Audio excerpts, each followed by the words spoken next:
Talks continue this weekend as congressional Democrats and the White House try to strike a deal to provide more money for a program meant to help small businesses shut down by the coronavirus. Earlier, I talked with the Speaker of the House, Nancy Pelosi, about that and more. Speaker Pelosi, good to talk to you again. The $350 billion fund to provide loans to small businesses has run out. President Trump says you and other Democrats are blocking a deal to provide another $250 billion. Here he is on that. Nancy Pelosi, she's away on vacation or something, and she should come back. She should come back and get this done. I don't know why she's not coming back. The fact is, she's not doing her job. The president says he now supports your call for more money for hospitals, but you're also calling for more money for first responders, for food assistance, for states and local governments. How long are you prepared to hold out, Speaker? Well, I think we're on a very good path. First of all, I support the CARES Act. We were very pleased to be able to turn it from a corporate trickle-down bill to a workers' first bubble up, and support the PPP, the Paycheck Protection Program in there. And so as they have committed the money that is there, we want to add more money there.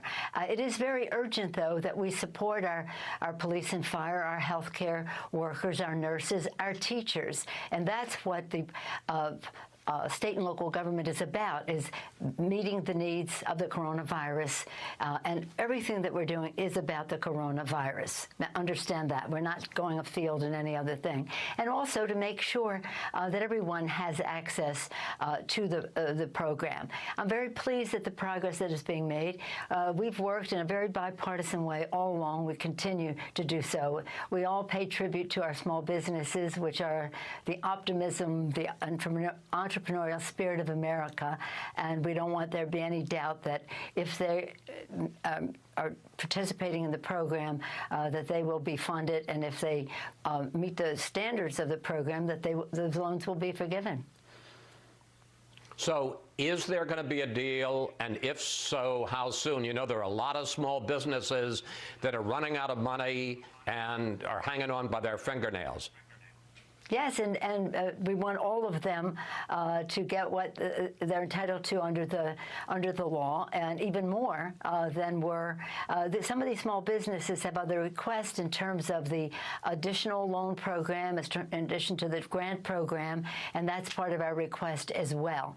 The money has not all been distributed, although it has all been committed, and that means there's no more money. They will have more money as soon as we come to agreement, which will be soon. And I think people will be very pleased, because these small businesses must thrive in a community where their, again, health is essential to them opening up, and they have to open up in order to thrive. It's one thing to save them the day. It's another thing to have customers at the end of the day.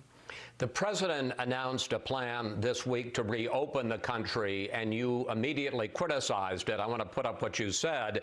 The White House's vague and inconsistent document does nothing to make up for the president's failure to listen to the scientists and produce and distribute national rapid testing.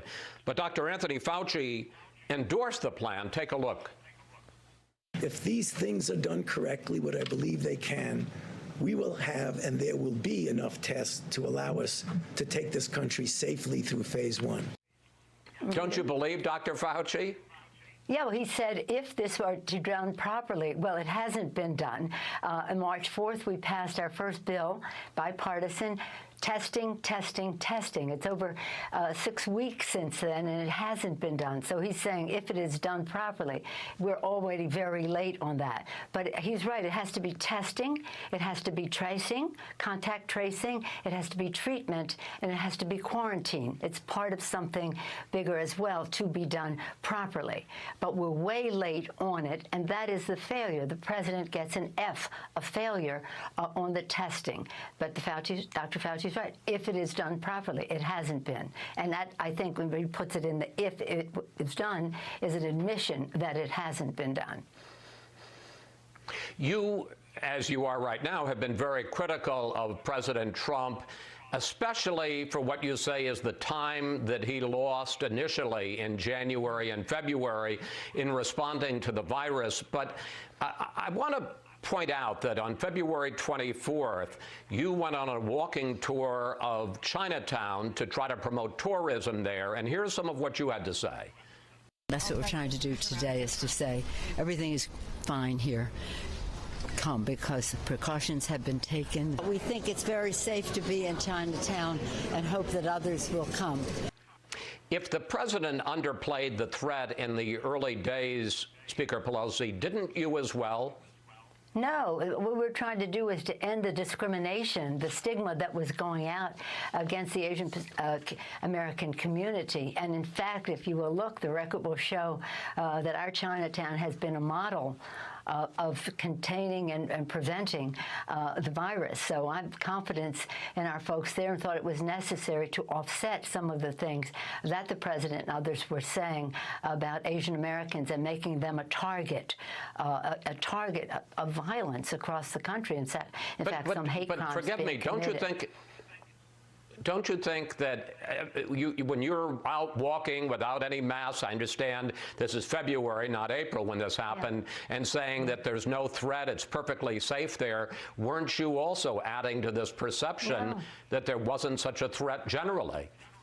No, I was saying that you should not discriminate against Chinese Americans, as some in our administration were doing by the way they were labeling the flu and that. No, indeed. And again, I think if you check the record, and it's current, you will see that that Chinatown has been a model in all of this.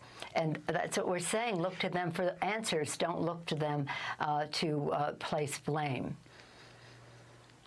As you know, protests against the stay-at-home orders are growing across the country. People are taking to the streets, pushing back against some of the more stringent restrictions in some states. Can you understand why they're doing that?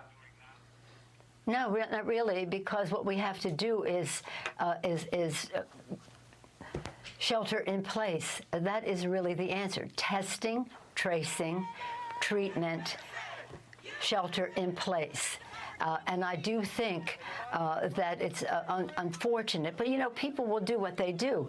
But the fact is we're all impatient. We all want out. But what they're doing is really unfortunate, because what is great, though, is the American people.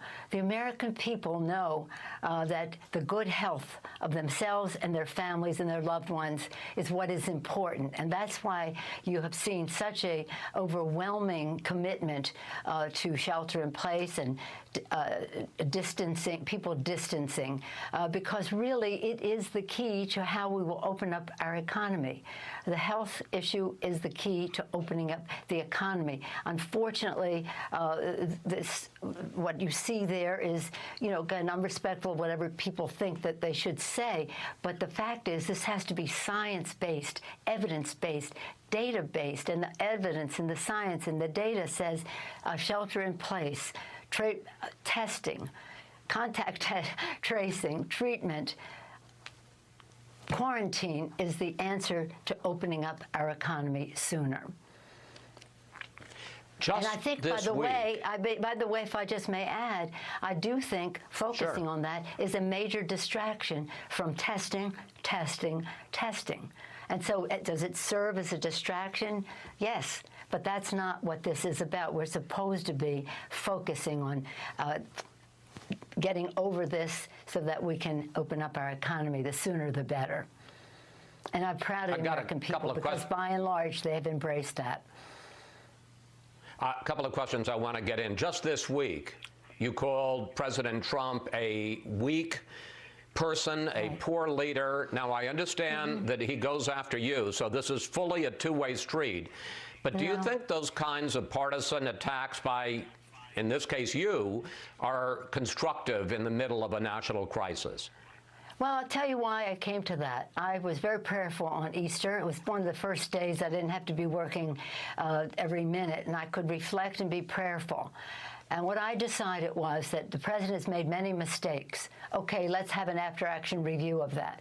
But if he continued to put forth proposals that were not science-based, continuing his, what did he say? It's a hoax. It's magically going to go away. Okay, put that aside. But to proceed with policies which were not science-based, which are not evidence-based, and to blame others, name anybody, blame the governors, blame me, blame the World Health Organization, leaders take responsibility. So I said he's a weak leader. He doesn't take responsibility. He places blame on others. And that might have been okay for before, but we cannot continue down a path that is, again, I'll come back to science, evidence, data on how we could go forward.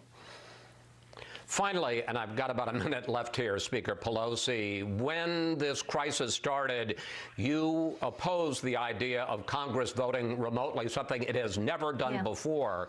But in the last week, you have said that you could support remote voting under certain circumstances. What would you accept in that regard, and why the change of mind?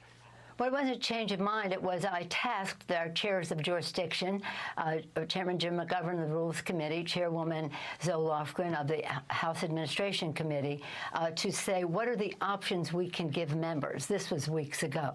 What are the options that we can give members constitutionally, security-wise, and technologically? They came back this week with saying proxy voting is probably something that passes muster on those scores in terms of just for this purpose, not for life in general, but for this purpose. And so that is, I'm taking their recommendation. It wasn't a change. My attitude was always, if it's possible, let's see what the options are. This is what they have come back and said is possible.